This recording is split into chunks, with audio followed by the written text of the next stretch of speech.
हम मुसलमानों को उन्हीं के ज़मीन में दफन कर देंगे।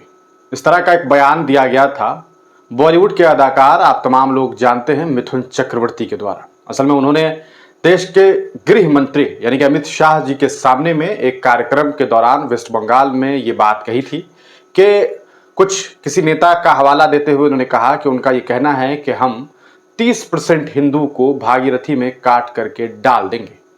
लेकिन हम ये कहते हैं, यानी कि मिथुन चक्रवर्ती ये कहते हैं कि हम उन्हें भागीरथी में नहीं डालेंगे, क्योंकि हमारे लिए भागीरथी जो नदी है वो काफ़ी कहा सकता है कि हमारे लिए वो पूजनीय है। हम उन्हें उन्हीं की ज़मीन में दफन कर देंगे।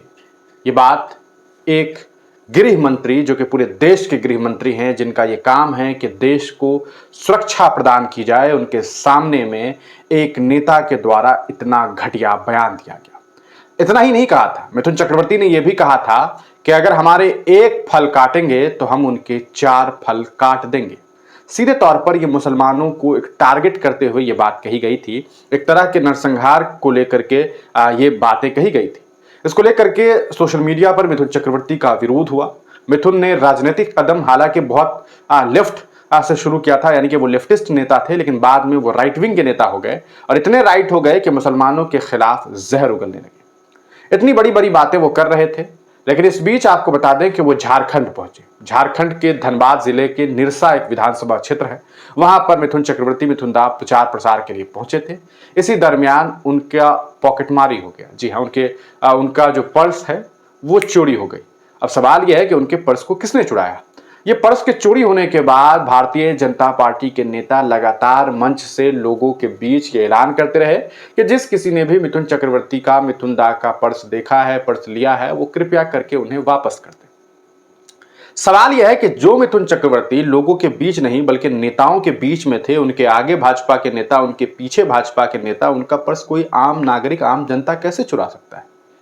अगर चुरा लिया तो फिर कैसे, क्यों, किस तरह की सिक्योरिटी थी? जिस नेता का पर्स सुरक्षित नहीं है, वो व्यक्ति देश के लोगों को क्या सुरक्षा प्रदान करेगा? कैसे वो समाज को सुरक्षित रखेगा? अब सोशल मीडिया पर तो लोग ये भी सवाल खड़ा कर रहे हैं। पहले आप इस वीडियो को देखिए।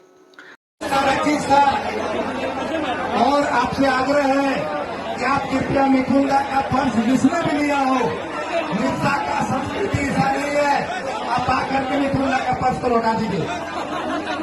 और मंच पे आग्रह है आप लोगों से कि क्या मंच को खाली कर दे। तो आपने देखा कि किस तरह से भारतीय जनता पार्टी के नेता सीधे तौर पर मिथुन चक्रवर्ती के पर्स को उन्हें लौटा देने की मांग कर रहे हैं। बार बार ये मांग की गई, लेकिन उन्हें उनका पर्स नहीं मिला। सवाल यह है कि मिथुन चक्रवर्ती का पर्स चुराया किसने? जब वो भारतीय जनता पार्टी के नेताओं के बीच में थे तो आम नागरिक ने उनका पर्स कैसे चुरा लिया? सोशल मीडिया पर लगातार चर्चाएं हैं। चर्चा की वजह सिर्फ पर्स चोरी नहीं है, बल्कि पिछले दिनों इनके द्वारा दिया गया वो नफरती बयान है, और उसे और इसे जोड़ करके अब लोग ये कह रहे हैं कि इतनी नफरत फैलाए, लेकिन उन्हीं का पर्स चोरी हो जा रहा है। उन्हीं के मंच से आखिरकार इसके क्या मायने हैं? अपनी राय कमेंट सेक्शन में जरूर दीजिए।